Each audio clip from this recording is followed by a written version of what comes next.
वैदिक सभ्यता से जुड़ी एक ऐसी रोचक बात जिसे बहुत कम लोग जानते हैं।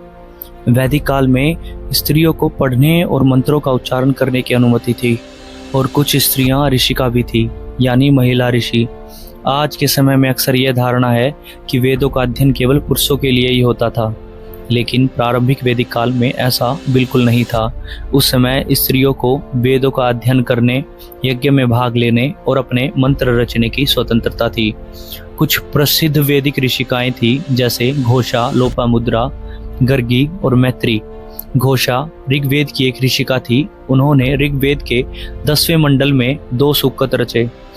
ये सूक्त स्वास्थ्य, आयु और विवाह की इच्छा से संबंधित थे।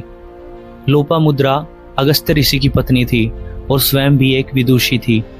इन्होंने ऋग्वेद के सूक्तों की रचना की। उनके सूक्तों में स्त्री संबंधों की गहराई और स्त्री की भावनात्मक अभिव्यक्ति दिखाई देती है।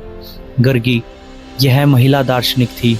उन्होंने याज्ञवल्क्य जैसे महान ऋषि से दार्शनिक प्रश्न पूछे और ब्रह्म ज्ञान की चर्चा की। मैत्री याज्ञवल्क्य की पत्नी थी। उन्होंने आत्मा, ब्रह्म और मोक्ष जैसे विषयों पर गहरे विचार प्रस्तुत किए।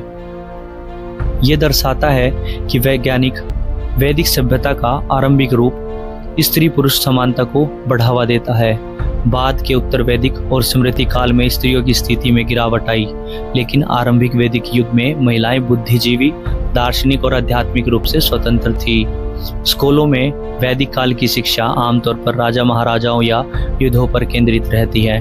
ऋषिकाओं के योगदान को बाद के पितृसत्तात्मक ग्रंथों में दबा दिया गया या अनदेखा कर दिया गया।